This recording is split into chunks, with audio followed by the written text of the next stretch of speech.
వాడికి ఇవ్వాల్సిన విలువ వాడికి ఇవ్వాలి అన్నారు సుజాత గారు. ఏదో అనేతలో తల్లి లేక నా పిల్లలు అనుకొని చెప్తున్నా, దెబ్బ మాకు అనేసి వెళ్ళిపోయారు. ఇప్పుడు ఆ శాడిస్ట్ బావకి చెప్పాలా? అయినా నువ్వు చెప్పింది నిజమేలే అనుకొని మదంతో ఎలా మాట్లాడాలో ప్రిపేర్ అవుతుంది. సిరి కంటి నుండి స్వచ్ఛంగా కారుతున్న నీటిని తుడిచి మదన్ జుట్టులో వేలు పెడుతూ మెల్లగా నిమురుతుంది. జుట్టులో చెయ్యి పెట్టకే, చిరాకు అంటూ ఆమె చేతిని తీసేసి ఇంకా గట్టిగా పట్టు బిగించాడు. ఆమెలో మాట్లాడే ఓపిక తగ్గిపోయింది కానీ లేకపోతే అదే జుట్టు పట్టి మొగుడు బుర్రని తిప్పేంత కోపం వస్తుంది. ఇంత ర్యాష్గా ఎవరైనా కిస్ చేస్తారా అని మనసులో అనుకుంటూ కందిపోయిన లిప్స్ని తడుముకొని, ఏమండి బెడ్ మీద నిద్రపోరా, వాష్రూమ్కి వెళ్ళి వస్తాను అంటుంది. బెడ్ మీద నిద్రపోవడానికి మరి నువ్వెందుకు ఉన్నట్టు? నాకు ఇలానే నచ్చింది, కదలకుండా ఉండు. నడుము మీద చేతిని బొడ్డు మీద వేళ్లతో నిమురుతూ ఏదో తట్టిన వాడిలా ఒక్కసారిగా ఆమె వైపు చూశాడు. ఆమె వైపు చూస్తూనే నడుము మీదకి చూపులు మరల్చి చీర పక్కకి తోసి, నీకు బెల్లీ రింగ్ బాగుంటుంది, పెట్టుకోవచ్చుగా అన్నాడు. నీకు ఇష్టమా? Not like that. ఎందుకో నీకు ఉంటే బాగుంటుంది అనిపిస్తుంది. నచ్చితే పెట్టుకో, లేకపోతే మానుకో. నువ్వు కూడా నిద్రపో, నేను లేచాక లేపుతా అంటూ మళ్ళీ పొజిషన్కు వెళ్ళిపోయాడు. కాసేపటి కిందట అతను పెట్టిన ముద్దు గురించి ఆలోచిస్తూ చిత్ర పంపిన ఫొటోస్ గుర్తొచ్చేసరికి కళ్ళ నిండా నీళ్లు నింపుకొని ఆలోచనలతో 15 మినిట్స్ గడిపేస్తుంది. స్లోగా ఊపిరి తీసుకుంటూ భారంగా వదులుతున్న అతన్ని చూస్తూ మరొకసారి సిరికి తెలియకుండానే చెయ్యి అతని జుట్టులోకి వెళ్ళిపోతుంది. ఈసారి ఆమె అరచేతిని పిడికిట్లో బంధించేస్తాడు. సిరి గింజుకుంటున్నా రాకపోవడంతో అనవసరంగా అయిన ఆలోచనలు కాస్త అడ్డు తప్పి అతడి పట్టు నుంచి చేతిని విడిపించుకునే ప్రయత్నం చేస్తూ నొప్పికి హ్యాండ్ వణుకు పుడుతున్నా ఏం చేయలేక అలాగే ఉండిపోయింది. ఎప్పటికో నిద్రపోయింది. సిరి నిద్రపోయిన 10 నిమిషాలకి మదన్ నిద్ర లేవడంతో గడియారంలో ముళ్ళు 5 దగ్గర ఉండటం చూసి ఆవలిస్తూ లేచి కూర్చొని సిరి కట్టుకున్న చీర ఎన్ని వంకర్లు తిరిగిందో గమనిస్తూ అతని షర్ట్ విప్పుతూ, ఓయ్ మేడం గారు అని పిలిచాడు. నేను లేస్తే లేపుతా అని చెప్పానుగా, అయినా పిలుస్తుంటే పలకదేంటి? విసుక్కొని నైట్ డ్రెస్ వేసుకున్నాక Alexa play the DJ songs, connect sound box అని వాష్రూమ్లోకి వెళ్ళిపోయాడు. ఓకే మై హీరో అని రిప్లై ఇచ్చి రూమ్ అంతా బద్దలు కొడుతుంది మదన్ అసిస్టెంట్.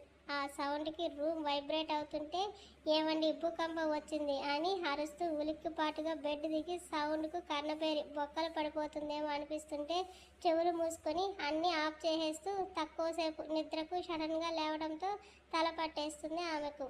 లేచావా అని కూల్గా అడుగుతూ వాష్రూమ్ నుండి బయటకు వచ్చాడు. ఇప్పుడు ఎందుకు సాంగ్స్ ఆన్ చేశారు? తలనొప్పిగా ఉందండి. ఇంతసేపు నిద్రపోతే మళ్ళీ నైట్ నిద్ర పడదు. కాఫీ తాగితే హెడేక్ తగ్గిపోతుంది. పద అని టవల్ని ఒడిలో పడేసి ఛార్జింగ్లో ఉన్న మొబైల్ తీస్తూ కిందకు వెళ్ళిపోయాడు.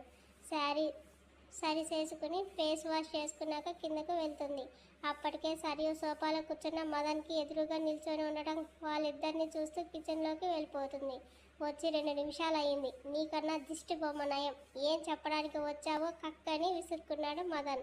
ఆ 2 ముక్కలు చెప్పడానికి ఎందుకే భయం? చెప్పేయి. సరియు లేకపోతే ఈ శాడిస్ట్ బావ చేతిలో దెబ్బలు తిన్నా ఆశ్చర్యం లేదు అనుకుంటూ, నేను రేపు కోల్కతా వెళ్తున్నా బావా అంటుంది.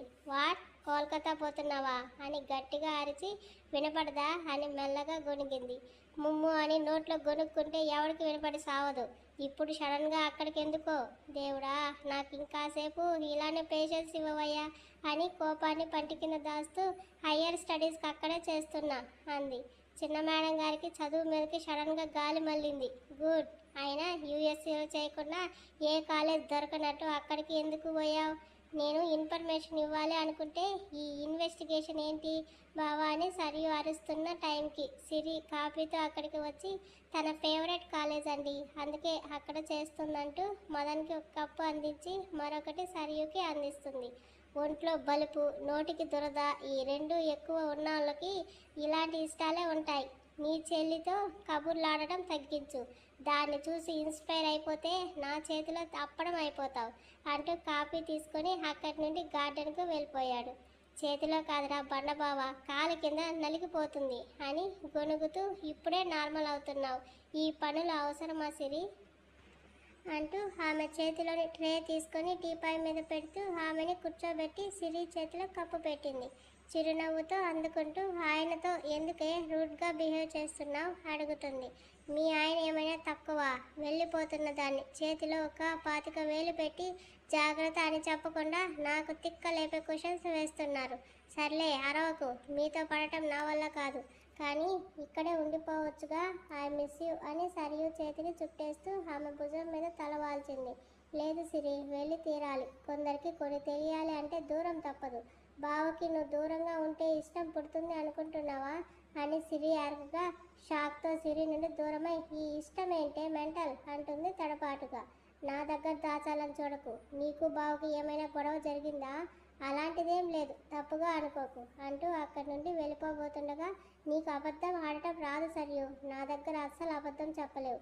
నీకు బావకి ఏమైనా ఉంటే దగ్గరుండే సాల్వ్ చేసుకో, లేకపోతే పట్టుకోలేనంత ఎత్తుకు ఎగిరిపోతాడు అని చెప్పి మదన్ దగ్గర నుండి కప్ తీసుకొని సుజాత గారు పని చేయకు అని కోపగించుకుంటున్నా చేస్తుంది. బావా ఇక్కడి నుండి వెళ్ళిపోయాక నేను ఉండి ఏం చేయను, సారీ అంటూ తన రూమ్కి వెళ్ళిపోయింది. మరుసటి రోజు సరియు ఫ్లైట్కి టైం అవుతుంది, తొందరగా రా అని చంద్రశేఖర్ గారు పిలవడంతో మామయ్య 2 minutes అని జీన్స్ మీద పోనీటైల్ పిలక్కట్టి డోర్ తెరవగానే ఎదురుగా సతీష్ ఉంటాడు. ఏంటి బావా, డెసిషన్ ఏమైనా మార్చుకున్నావా అని ఆశగా అడుగుతుంది. సతీష్ లోపలికి వెళ్తూ డోర్ క్లోజ్ చేసి మళ్ళీ ఎప్పుడు వస్తావు అని అడుగుతూ ఆమె లగేజ్ బ్యాగ్ని చూస్తున్నాడు. నువ్వు ఎప్పుడు వచ్చేస్తే నేను అప్పుడే వచ్చేస్తా, లేకపోతే నీతో పాటు రమ్మన్నా వచ్చేస్తా అని హుషారుగా సూట్ కేస్ మీదకి ఎక్కి కూర్చుంటుంది. ఆమె వైపు ఒక్క క్షణం చూసి జుట్టు చెరిపేస్తూ ఆమె చేతిలో కార్డు పెట్టి టేక్ కేర్ అని వెళ్ళిపోవడానికి వెనక్కి తిరగక బావా నాకు జస్ట్ ఒకే ఒక విషయం చెప్తావా అని ఆఖరిగా అదే వాయిస్తో అంటుంది. అని ఆగిపోయాడు. దాదాపు 1 year పైగా నీ వెంట పడుతున్నా, నువ్వే నా సర్వస్వం అని చెప్పకనే చూపిస్తున్నా. నీకు కూడా నా ప్రేమ విషయం తెలిసి తెలియనట్టు నటిస్తూనే ఉన్నావు. ఇన్నాళ్ళలో జస్ట్ చిన్న ఫీల్ కూడా నా మీద కలగలేదా? కనీసం ఒక్కసారి కూడా నా గురించి ఆలోచించలేదా అని అడుగుతూ సతీష్కు ఎదురుగా వెళ్ళగా ప్రేమించిన సిరి రూపంలోనే ఉన్న సరియుని చూస్తుంటే విరిగిన మనసు మరోసారి కళ్ళ ముందుకు వచ్చి హెచ్చరించి సతీష్ నోటిని కట్టిపడేస్తుంది. సరియు పెదవులపై నవ్వు అప్పటికి కూడా చెక్కు చెదరలేదు. సతీష్ చేతులను పట్టుకొని నువ్వు నన్ను యాక్సెప్ట్ చేసే వరకు ఈ సరియు డార్లింగ్ వెయిట్ చేస్తూనే ఉంటుంది, గుర్తుపెట్టుకో అంటూ టక్కున సతీష్ బుగ్గకి ముద్దిచ్చి అక్కడి నుండి వెళ్ళిపోతూ లగేజ్ తీసుకొచ్చేయి బావా అని అరుస్తుంది. ఆమె కన్నీళ్లు ఆపుకుంటున్న తీరు చూసి ఆ గుండెకి ఉక్రోషాన్ని పెంచితే నేను తట్టుకోలేను అన్నట్టు ఆమెని ధైర్యంగా అక్కడి నుండి కదలనిచ్చింది ఆమె హృదయం. లవ్ బిట్వీన్ 2 hearts బావా, నీ హార్ట్లో నాకు ప్లేస్ వస్తుందని బటర్ఫ్లైస్ ఎగరనివ్వకుండా కట్టిపడేశాను.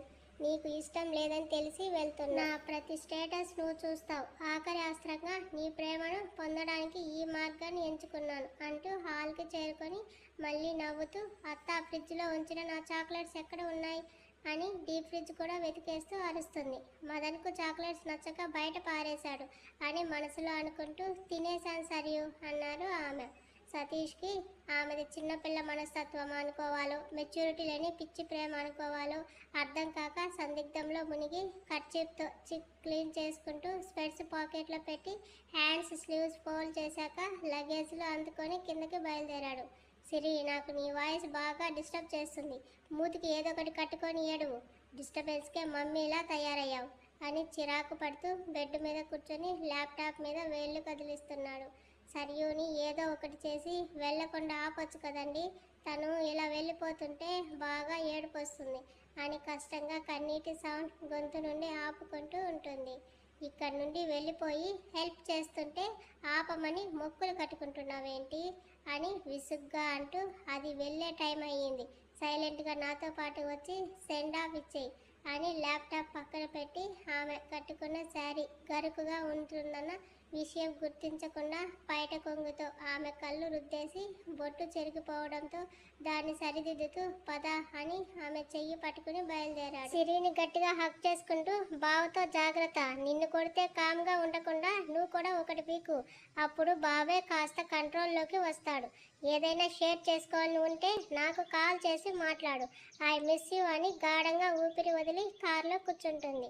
సరియు, ఫ్లైట్ దిగాక కాల్ చేయి, రోజుకి ఒక్కసారి అయినా కాల్ చేయి అంటూనే డ్రైవింగ్ సీట్లో ఉన్న తండ్రికి కచ్చి చెప్పినట్టు ఒక చూపు చూసి నిటారుగా నిలబడింది. చిన్న వదిన, డేరింగ్ డాడ్ నువ్వు, ఫికర్ పడకు వదిన అని సంజు అనగా మదన్ సంజు తల మీద మొట్టి, ఆ మాటలేంటే స్టూడెంట్వా గల్లీ రౌడీవా అని అరిచాడు. సరదాగా అంది, వదిలేరా అని సుజాత గారు అన్నారు. మీరు ఇలా ఉండబట్టే ఇది ఇలా తయారవుతుంది. సిరి, నీకు బ్లడ్ టెస్ట్ చేయించాలి.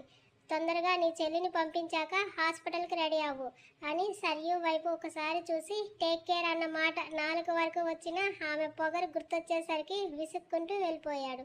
చంద్రశేఖర్ గారితో పాటు సతీష్ కూడా ఎయిర్పోర్ట్ వరకు వెళ్ళాలని నిర్ణయించుకున్నాడు. కానీ ఆఖరి నిమిషంలో ఫోన్ కాల్ రావడంతో సరియుతో వెళ్ళనివ్వకుండా ఆపేసి ఆఖరి చూపులతో పాటు బాయ్ అన్న పదం కూడా ఆమెకు దక్కనివ్వకుండా చేసేశాడు సతీష్. ఏమండి, ఇప్పుడు హెల్త్ బాగానే ఉంది. బ్లడ్ టెస్ట్ ఎందుకు? వచ్చిన బ్లడ్ని గ్లాసులో పోసి తాగడానికిలే. పోయి రెడీ అవ్వవే. మీరు తాగినా తాగేశారు, అందులో నో డౌట్ అని లోపల అనుకోవాల్సింది కాస్త బయటికి కక్కేయడంతో సిరి పని పొయ్యిలో కట్టెలా మదన్ చేతిలో ఆమె నడుము ఎర్రగా మారుతుంది.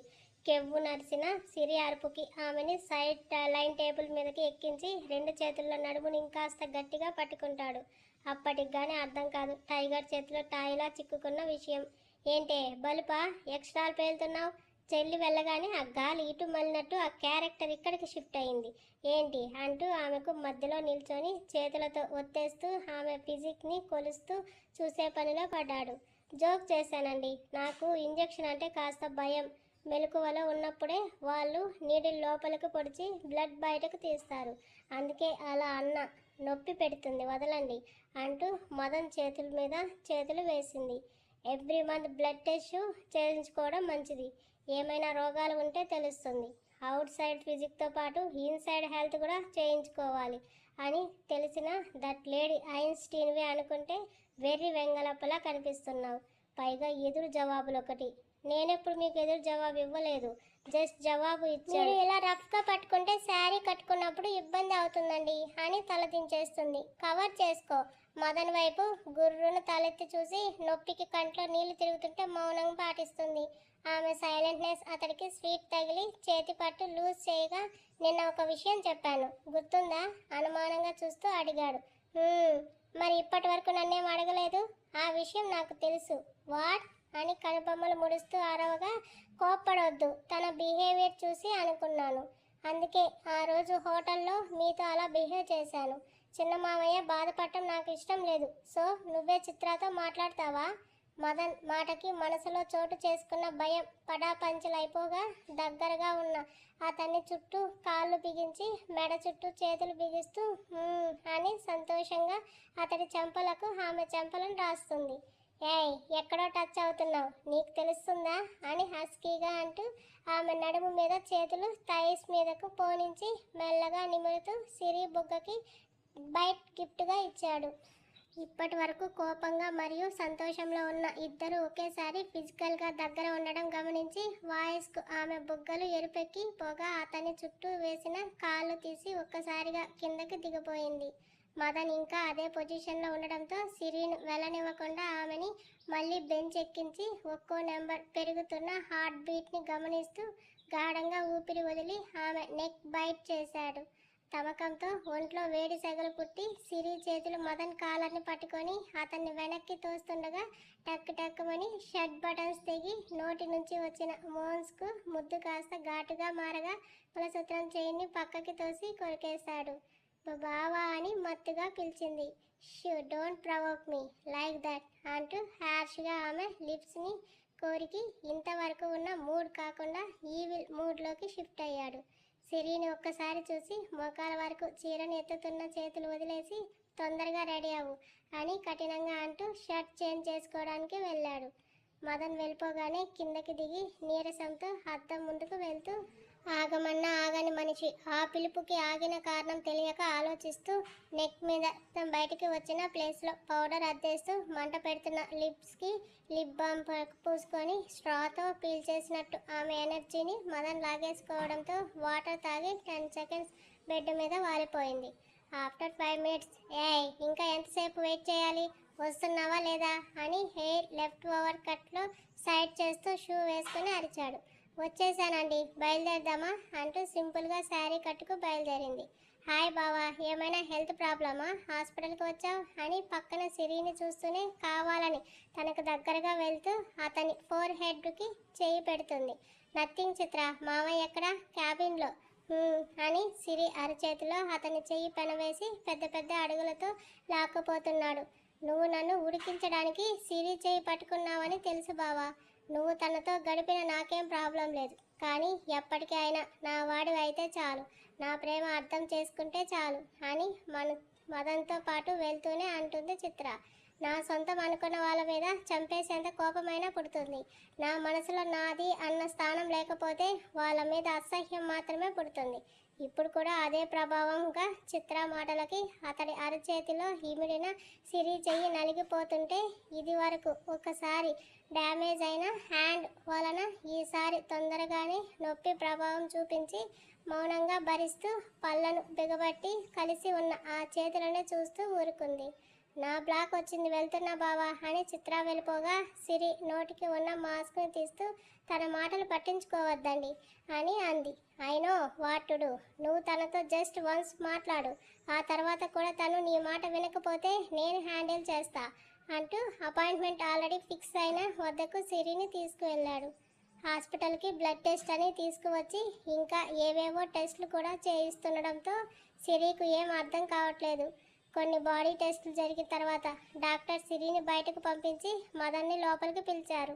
ఇంటికి వెళ్ళాక దీని గురించి అడగాలి అని ఫిక్స్ అయ్యి సైలెంట్ అయిపోతుంది. 10 నిమిషాల తర్వాత మదన్ తిరిగి రావడంతో ఇక్కడ స్మెల్ అస్సలు బాగాలేదు, ఇంటికి వెళ్ళిపోదామా అండి అని పేలగా అడుగుతుంది. ఇందులో నచ్చకపోవడానికి ఏముంది, ఏమో ఆ మెడిసిన్ స్మెల్ నచ్చట్లేదు, ఏదోలా అనిపించి బాడీకి నెగిటివ్ ఎనర్జీ కలుగుతుంది. పాజిటివ్ ఎనర్జీ కావాలా బంగారం? సెక్స్ చేస్తే రిలీఫ్గా ఉంటుందంట, చెయ్యనా అని అడిగాడు. సెక్స్ ఏంటి? అదే. మదన్ వైపు భయంగా చూసి యుఎస్ సంఘటనలు గుర్తొచ్చేసరికి అతని చేతిని మెల్లగా వెనక్కి లాక్కుంటూ హాస్పిటల్లోనేగా, ఉంటాను, ఎంతసేపైనా ఉంటానని మాస్క్ పెట్టుకుంటూ మదన్తో పాటుగా నడుస్తుంది. సిరిని అక్కడి నుండి తీసుకొని కారులో స్టార్ట్ అవుతాడు. మదన్ నలిపేసిన చేతిని మెల్లగా మసాజ్ చేసుకుంటూ నన్ను షాపింగ్కి తీసుకుని వెళ్తారా, కొన్ని ఐటమ్స్ తీసుకోవాలి అంటుంది. ఏంటవి అడిగాడు. Siri, simple dresses and night wears తీసుకోవాలి. సింపుల్ డ్రెస్సెస్ నాకు ఇష్టం లేదు, శారీస్లోనే హాట్గా బాగున్నావు, న్యూ డ్రెస్సెస్ అవసరం లేదులే. నైట్ డ్రెస్సెస్ కావాలంటే నావి ఉన్నాయి, ఒక 2 టీషర్ట్స్ 2 షార్ట్స్ ఇస్తా, వేసుకో, షాపింగ్ ప్రోగ్రామ్ క్యాన్సిల్. ఏంటి ఇలా మాట్లాడుతున్నారని అతన్ని చూస్తూ గోర్లు కొరికేస్తుంది. సిరి టెన్షన్ చూస్తున్న మదన్ పెదవులపైకి కన్నింగ్ స్మైల్ చేరి కారు సైడ్కి ఆపుతూ ఆమెను ఒడిలోకి తీసుకున్నాడు. మదన్ రైట్ హ్యాండ్ సిరి నడుము చుట్టూ చిక్కగా ఆమె 2 కాళ్ళు ఒక దగ్గరకు చేర్చి ఆమెను దగ్గరకు లాక్కుంటూ, ఏంటి అంతలా ఆలోచిస్తున్నావు, నా సైజ్ నీకు ఎలా సరి అవుతాయనా అని అడిగాడు. అని అడ్డంగా తలూపుతుంది. ఓ, అయితే లూజ్ అయినా ఓకేనా అనగా, లేదండి మీవి నేను వేసుకోవడం బాగోదు అంది తడబాటుగా. ఎందుకు అంటూ యాంగ్రీ మోడ్ ఆన్ చేశాడు. నన్ను షాపింగ్ తీసుకెళ్ళడం ఇష్టం లేకపోతే లేదని చెప్పండి, ఇలా టెన్షన్ పెట్టి ఎందుకు భయపెడుతున్నారు అని కంగారుగా అతని మీద నుండి లేవబోతుంటే వెనుక నుండి ఆమె జడపట్టి లాగేస్తూ ఆమెను ముందుకు కదలనీయకుండా, నేనేం చెప్తే అది నువ్వు చేయాలి, కానీ ఇది బాలేదు అది బాలేదు, అది వద్దు ఇది వద్దు అనే చనువు లేదు, గుర్తు పెట్టుకో అంటూ వెనక నుండి చేతిని మెడ మీద ముందుకు పోనిస్తూ గోలు చైన్ కింద నుండి ఛాతి వరకు తీసుకెళ్లాడు. మదన్లో పెద్దగా ఫీలింగ్స్ రాలేదు, కానీ సిరికి అతడు చేసే పనికి ఏదోలా అనిపిస్తుంటే సారీ అంటూ అతనికి అభిముఖంగా జరుగుతూ అతడి భుజం మీద ముఖం పెట్టుకుంటుంది. సారీ చెప్తే అయిపోతుందా అని కన్నింగ్ స్మైల్తో బయట దగ్గర పెట్టిన పిన్ తీయకుండా చీరను లాగేశాడు. అబ్బా అని అరుస్తూ మదన్ భుజాన్ని నొక్కి పట్టుకుంది.